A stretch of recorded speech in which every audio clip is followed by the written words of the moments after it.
Hello everyone, आज हम इस वीडियो में पढ़ने वाले हैं क्लास 11 की जो आपकी बायोलॉजी बुक है chapter number 18 body fluids and circulation. इस चैप्टर में आगे हम इस चैप्टर को कवर करने वाले हैं। तो अगर आपने प्रीवियस वीडियोस नहीं देखी है तो आप मेरे चैनल में जाके देख सकते हैं अगर आपको नहीं आता है तो हमने प्रीवियस वीडियो में क्या डिस्कस किया था। हमने कार्डियक साइकिल को जो है प्रीवियस वीडियो में डिस्कस किया था अच्छी तरह से। हमने फ्लो देखा था। सबसे पहले जो है क्या होगा कि हमारे एट्रियल सिस्टोल होगा। सिस्टोल मैंने आपको बताया था कि कॉन्ट्रैक्शन होता है। डायस्टोल जब कब यूज़ करते हैं, जब रिलैक्सेशन होता है।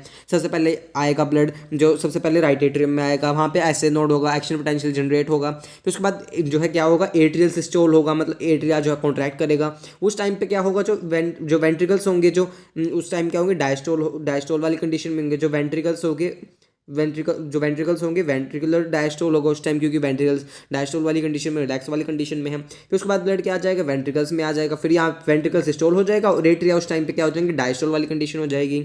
ये हमने पढ़ा था, रिलैक्सेशन हो जाएगा। फिर उसके बाद और ज़्यादा इंपल्सेस जनरेट होंगी, जिसकी वजह से क्या होगा, बंडल ऑफ इससे एवीएन से और इनके इससे जो है हमारे पास जो है जो फाइबर से इनसे इंफॉर्मेशन और ज़्यादा ट्रांसमिट होगी। तो इसकी वजह, उसके बाद वेंट्रिकुलर प्रेशर की वजह से क्या होगा, वेंट्रिकल्स में जो है ट्राइकस्पिड बाइकस्पिड वॉल्व जो है उनका वो जो है क्लोज हो जाएंगी। ये कौन सी साउंड प्रोड्यूस करेंगे, लब साउंड प्रोड्यूस करेंगी। उसके बाद जो हमारे पास वेंट्रिकुलर डायस्टोल भी हो गया है। जब ब्लड जो है चला जाएगा, वेंट्रिकुलर डायस्टोल जब पल्मोनरी आर्टरी का थ्रू चला जाएगा। इसी तरह से एट्रिया राइट वाली तरफ, लेफ्ट वाली तरफ भी होगा। लेफ्ट एट्रियम से जो एट्रियम वाला लेफ्ट एट्रियम जो है कॉन्ट्रैक्ट करेंगी, वहाँ पे एट्रियल सिस्टोल होगा। फिर उसके बाद वेंट्रिकल्स में आएगा उसी तरह से।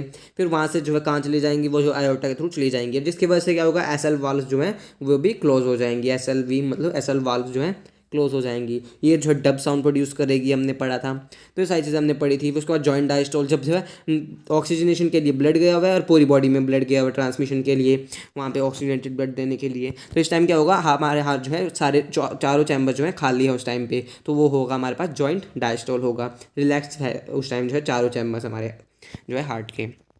तो ये हमने अच्छी तरह से जो डिटेल में पढ़ा था। सो अगर आपको डिटेल में पढ़ना, आप मेरी प्रीवियस वीडियो जाके देख सकते हैं। तो चलिए आगे हम स्टार्ट करते हैं। हमने वहाँ तक ही किया था। हमने जो एक तरह से पूरा कार्डियक साइकिल के इवेंट्स पढ़े थे, कैसे हार्ट जो है फंक्शन करता है। आज हम जो देखते हैं कार्डियक साइकिल की पहले डेफिनेशन देखते हैं, फिर उसके बाद आगे हम कवर करेंगे। This sequence in event in the heart which is cyclically repeated. ये सीक्वेंशियल इवेंट जो हमने सारे पढ़े, जो है ऐसे नोड ने जो है इम्पल्स जनरेट किया, एक्शन पोटेंशियल जनरेट किया, जो है उसके बाद जो है एट्रियल सिस्टोल हुआ। फिर उसके बाद वेंट्रिकल्स में आने के बाद जो है वहाँ से भी चला गया, वेंट्रिकुलर सिस्टोल हुआ। तो इस टाइम जो है ये सारी चीज़ें हुई। फिर उसके बाद जॉइंट डायस्टोल। ये सारे जो भी सिक्वेंशली इवेंट जो फॉलो हुए हमारे हार्ट में, जो कि साइक्लिकली रिपीटेड होते रहे। पहले एक आया, फिर उसके बाद और भी आता रहेगा, और भी इसी तरह से सारे जो साइक्लिकली रिपीटेड है। मैंने आपको इस तरह सर्कल में जो है डायग्राम से भी समझाया था। तो उसमें सारे जो है साइक्लिकली रिपीटेड होते हैं। और इन इवेंट्स को हम क्या कहते हैं, इज कॉल्ड कार्डियक साइकिल। इसी को हम क्या कहेंगे, कार्डियक साइकिल कहेंगे। And it consist of systole and diastole of both दो ऑफ द एट्रियन वेंट्रिकल्स। इसमें जो सिस्टोल भी होता है, सिस्टोल भी होता है, डायस्टोल भी होता है। किसका, दोनों का। एट्रिया का भी, दोनों एट्रिया का, दोनों वेंट्रिकल्स का भी होता है। लेफ्ट राइट एट्रिया हमने पढ़ा था, दोनों का होता है। उस टाइम जो उनका कॉन्ट्रैक्शन होगा, फिर उसके बाद वेंट्रिकल्स में आएगा, उनका जो है डायस्टोल हो जाएगा। फिर तो दोनों कंडीशन जो है दोनों में होती है। As mentioned earlier, the heart beat 72 times per minute. जो कितनी देर तक बीट करता है, 72 टाइम्स जो है बीट करता है पर मिनट में। हमने देखा जो एट्रियल सिस्टोल होता है वो 0.1 सेकेंड होता है, और जो आपका वेंट्रिकुलर सिस्टोल होता है वो आपका 0.3 सेकेंड होता है, और जो एक लास्ट वाला रह गया हमारे पास जॉइंट डायस्टोल, वो 0.4 सेकेंड का होता है। तो इन सारों को हम कैलकुलेट करेंगे तो हमारे पास 0.8 सेकेंड बन के आएगा। तो यहाँ पे 0.8 सेकेंड बन के आएगा।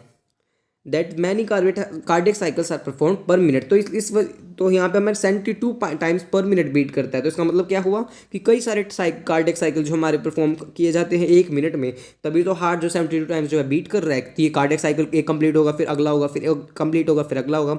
इसी तरह से 72 टाइम्स पर मिनट बीट करता है। तो इससे हम क्या अंदाजा लगा सकते हैं, from it could be deduced that duration of cardiac cycle is 0.8 cycle, sorry second.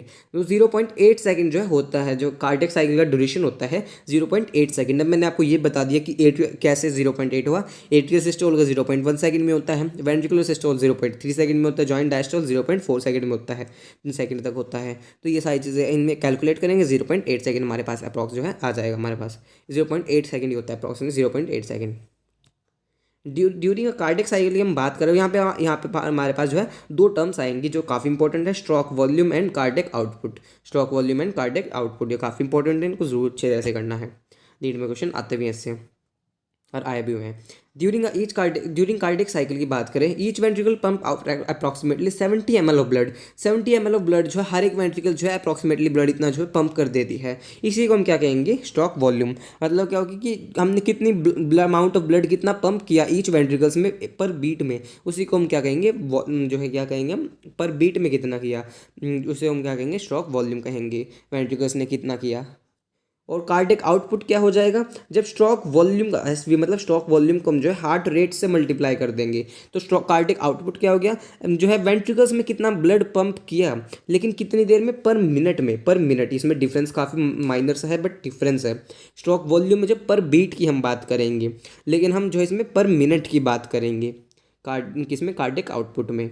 ये पर मिनट में कितना वेंट्रिकल्स ने ब्लड पंप किया, तो ये होता है 5 लीटर पर मिनट में होता है, अप्रॉक्सीमेटली 5 मीटर मतलब 5000 जो है लीटर होता है। मतलब मेनली हम जो कितना होता है, नॉर्मली हम बात करें 5040 आता है, तो अप्रॉक्सीमेट हम 5 लीटर मान सकते हैं इसको। 5040 आता है तो हम जो है इसको 5 लीटर मान सकते हैं, तो पर मिनट में। तो इनमें जो है काफ़ी डिफरेंस है।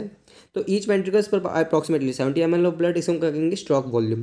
The stroke volume multiplied by the heart rate, heart rate मतलब number of beats per minute में कितनी नंबर ऑफ बीट्स जो है हुई, गिव्स द कार्डिक आउटपुट। वो क्या देगा हमें, कार्डिक आउटपुट देगा।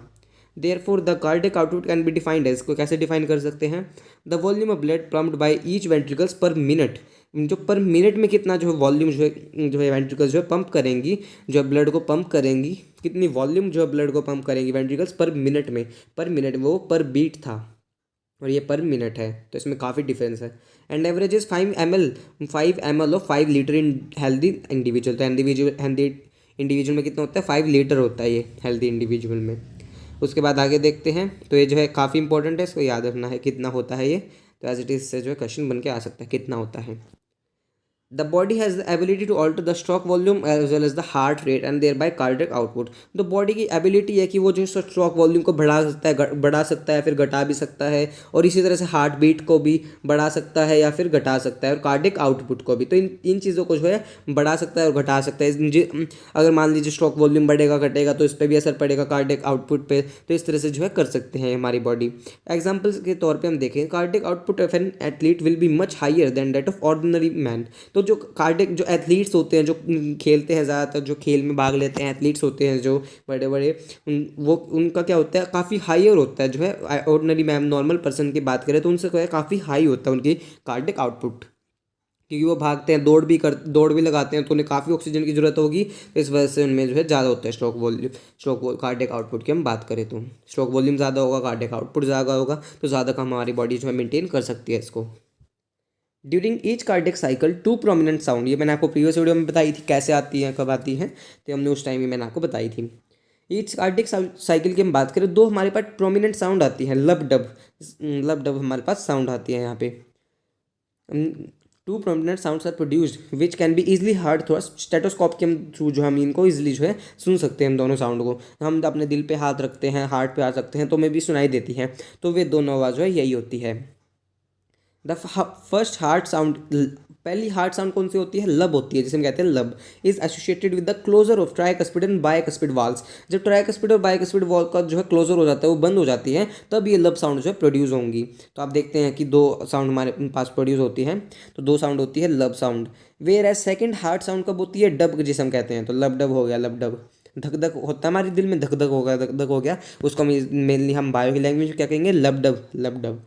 Associated with the closure of the semilunar valves कहेंगे। ये किसकी वजह से होता है, सेमिलुनार वाल्व्स की वजह से होता है। The sounds are of clinical diagnostic significance. तो जो है ये काफ़ी जो है इंपॉर्टेंस जो है रोल प्ले करती हैं ये साउंड्स ही। इनकी वजह से जो हम जो है कोई भी डिजीज़ का जो मेनली हम कोई भी हमें बॉडी में प्रॉब्लम, तो इसका हम पता लगा सकते हैं। सो आई होप आपको क्लियर हुआ होगा। तो हमने कुछ स्ट्रोक वॉल्यूम, कार्डियक आउटपुट या कुछ डेफिनेशंस देखी, हमने जो लब डब साउंड देखी, कैसे इनका जो कौन सी वॉल्व की क्लोज होने की वजह से कौन सी ये प्रोड्यूस होती है। अब आगे हम बात करते हैं ईसीजी की, इलेक्ट्रोकार्डियोग्राफ। इलेक्ट्रोकार्डियोग्राफ की हम बात करेंगे, अब आगे ईसीजी की बात करते हैं। इलेक्ट्रोकार्डियोग्राफ और इलेक्ट्रोकार्डियोग्राम में जो है इनमें डिफरेंस होता है, इलेक्ट्रोकार्डियोग्राफ में और इलेक्ट्रोकार्डियोग्राम में डिफरेंस होता है। तो एक तो ये इलेक्ट्रोकार्डियोग्राफ हो गया कि लिखा हुआ है इसमें, इलेक्ट्रोकार्डियोग्राम हुआ हो गया। तो इलेक्ट्रोकार्डियोग्राफ क्या होता है, एक डिवाइस होता है। इलेक्ट्रोकार्डियोग्राफ क्या होता है, एक डिवाइस होता है जो कि क्या करता है, ऑब्टेन करता है या फिर वो पता लगाता है इलेक्ट्रिकल एक्टिविटी क्या है हमारी हार्ट की। जो इलेक्ट्रिकल एक्टिविटीज़ हमारे हार्ट को आप जो है पी क्या हुआ एस टी इस तरह से जो है देखते हैं नहीं, इस तरह से जो पूरा देखते हैं ना आप ऐसे, तो इस तरह से मैं बनाऊँ तो यहाँ पे, तो इस तरह से इलेक्ट्रिकल एक्टिविटी जो है दिखती है हमें, पी क्या हुआ एस टी। तो ये वेव्स होती हैं यहाँ पे अलग अलग, तो यहाँ पे, तो ये सारी जो इसकी कब इसी को हम क्या कहेंगे, इलेक्ट्रोकार्डियोग्राफ होंगे। Electrocardiograph is the device which is use to obtain the electrical activity of the heart. और जो डिवाइस उसके बाद हमें मिलता है उसे हम क्या कहेंगे, इलेक्ट्रोकार्डियोग्राम कहेंगे। इलेक्ट्रोकार्डियोग्राम कहेंगे। जो इलेक्ट्रिकल एक्टिविटी हम जो ऑब्टेन कर पा रहे हैं, इलेक्ट्रिकल एक्टिविटी ऑब्टेन कर पा रहे हैं, उसी को हम क्या कहेंगे, इलेक्ट्रोकार्डियोग्राम कहेंगे। जो हमने ऑब्टेन करी इलेक्ट्रोकार्डियोग्राम कहेंगे। जो हमें ग्राफ मिला, जो एक ग्राफ मिला है, इसे हम क्या कहेंगे, इलेक्ट्रोकार्डियोग्राम कहेंगे। इलेक्ट्रोकार्डियोग्राफ क्या, वो डिवाइस है जिसकी वजह से हम जो है कर पाते हैं इलेक्ट्रिकल एक्टिविटी जो है हार्ट की ऑब्टेन।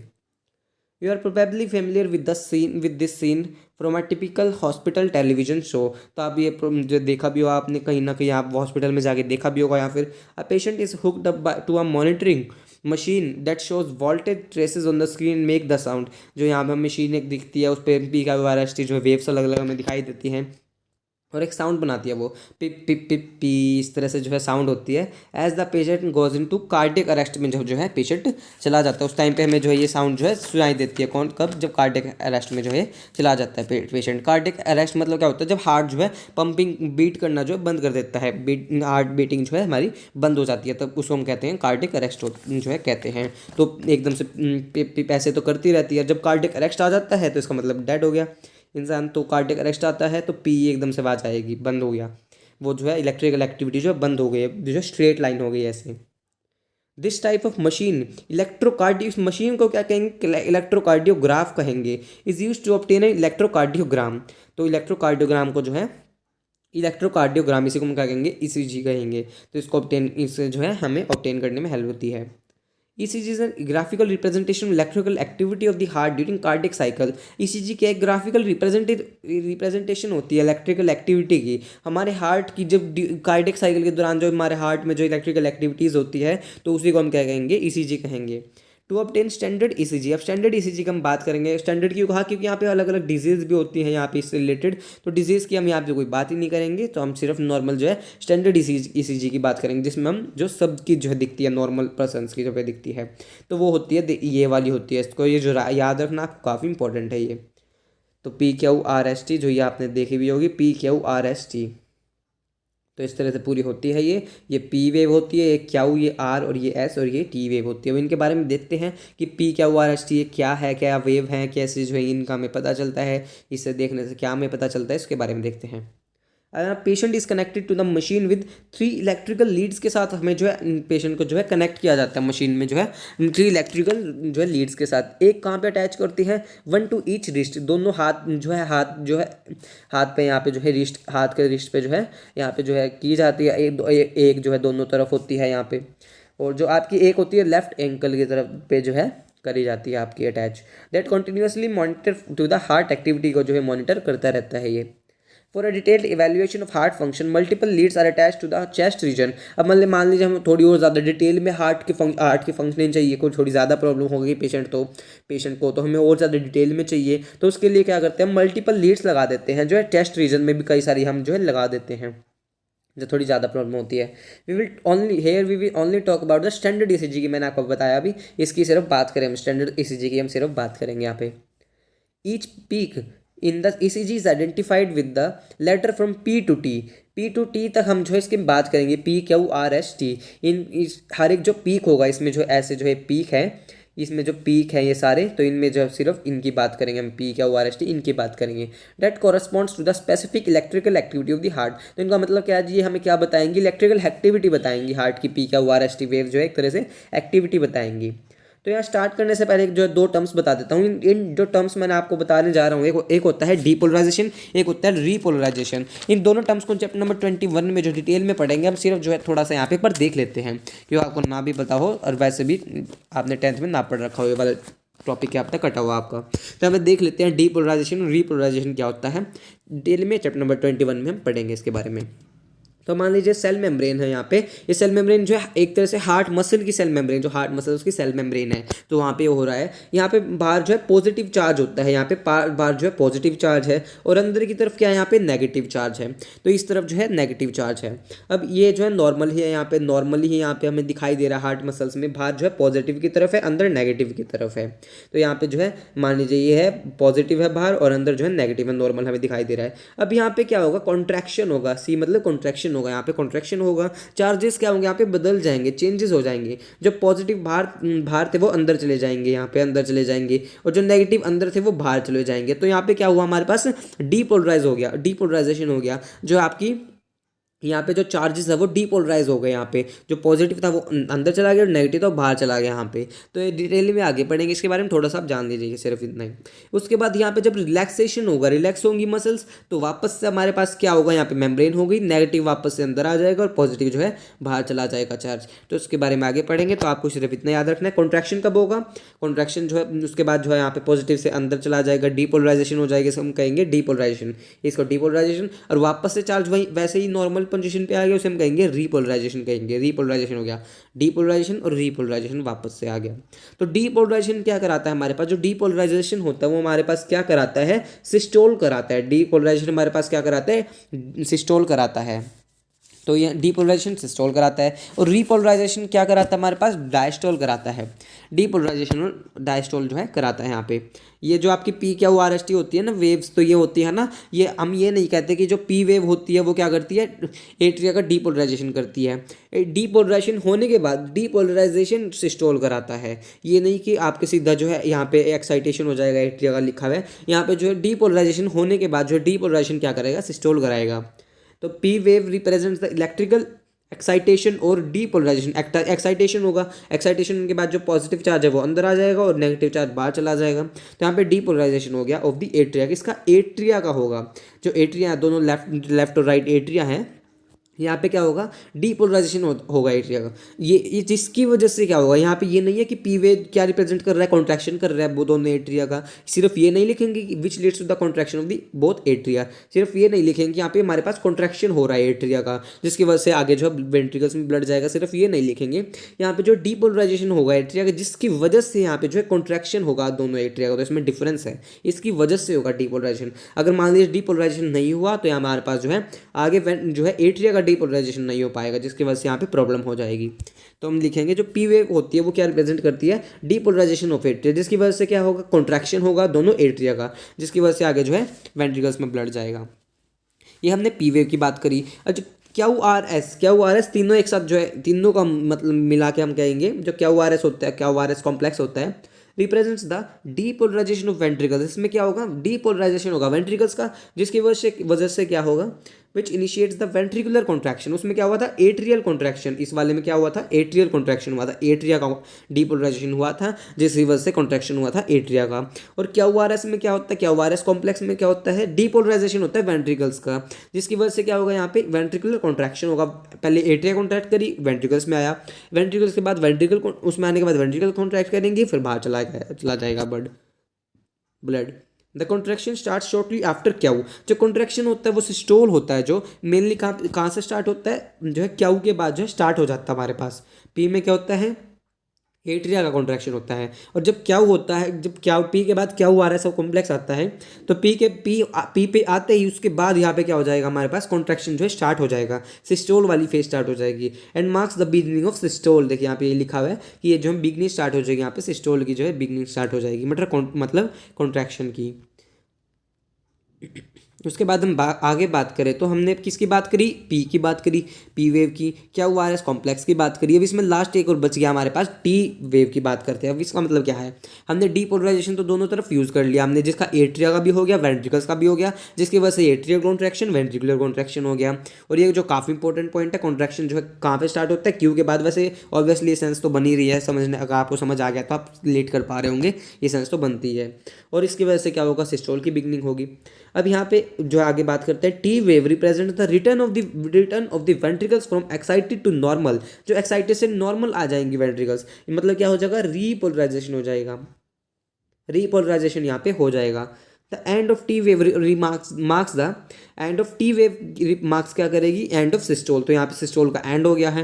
यहाँ पे जब टी वेव जो है स्टार्ट होगी तो वहाँ पे सिस्टोल का एंड हो गया। अब यहाँ पे जो है डायस्टोल वाली कंडीशन स्टार्ट हो गई है, तो यहाँ पे जो है सिस्टोल का एंड जो है हो गया यहाँ पे टी वेव की एंड में। तो ये काफ़ी इंपॉर्टेंट लाइन है ये वाली। वैसे तो आपको ये सब कुछ पता होना चाहिए, बट ये वाला काफ़ी इंपॉर्टेंट लाइन है ये वाली। और ये वाली भी, ये वाली जो हमने लाइन पढ़ी है, ये वाली भी काफ़ी इंपॉर्टेंट है, तो इससे क्वेश्चन आता ही है, काफ़ी इंपॉर्टेंट है। Obviously by counting the number of क्या हुआ, R X complexes that occur in a given time period. Obviously जब हम काउंट करेंगे क्या हुआ, एक्स कॉम्प्लेक्स के नंबर को, one can determine the heart beat of an individual. Heart beat को हम जो है डिटरमाइन कर सकते हैं। तो क्या हुआ, आर एक्स कॉम्प्लेक्स जब की वजह से क्या होगा, उसकी वजह से हम क्या कर सकते हैं, हार्ट बीट को हम डिटरमाइन कर सकते हैं क्या हुआ, आर एक्स कॉम्प्लेक्स की वजह से।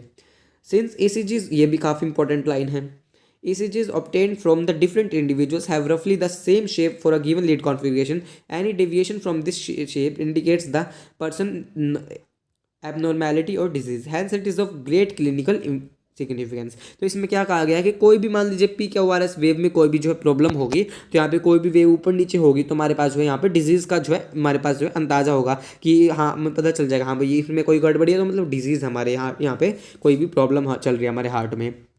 तो यहाँ पे ऊपर नीचे होगी कोई प्रॉब्लम, तुम्हें पता चल जाएगा। कोई भी अब नॉर्मैलिटी है, डिजीज़ हमारी जो है हार्ट में से रिलेटेड कोई डिजीज़ हमें पता चल जाएगा, कोई भी जो चेंजेस होंगे तो स्पी क्या हुआ, RST वेव में। और ये जो इसलिए जो है ग्रेट क्लिनिकल सिग्निफिकेंस के लिए जो है यूज होता है, ये काफ़ी ग्रेट सिग्निफिकेंस होता है ये। सो आई आपको क्लियर हुआ होगा। हमने जो अच्छी तरह से पी क्या हुआ, RST वेव पढ़ी, हमने डीपोलराइजेशन रीपोलराइजेशन थोड़ा सा हमने पढ़ा, आगे डिटेल में चैप्टर नंबर 21 में पढ़ेंगे हमने ये पढ़ा। उसके बाद हमने जो इससे पहले जो है कुछ टर्म्स डिस्कस करेंगे, स्ट्रोक वॉल्यूम, कार्डियक आउटपुट, और ये कितना होता है, 0.8 सेकंड जो है कार्डियक साइकिल होता है। तो अब आपको क्लियर हुआ होगा और ये सारी टर्म्स हमने डिस्कस करी। तो अगर आपको नेक्स्ट वीडियो में आगे हम डिस्कस करेंगे डबल सर्कुलेशन। तो अगर आपको वीडियो अच्छी लगी हो, वीडियो को लाइक कीजिएगा, मेरे चैनल को सब्सक्राइब कीजिएगा और मुझे कमेंट करके बताइएगा आपको वीडियो कैसी लगी। कोई डाउट हो तो आप कमेंट कर सकते हैं। तो थैंक यू, मिलते हैं नेक्स्ट वीडियो में।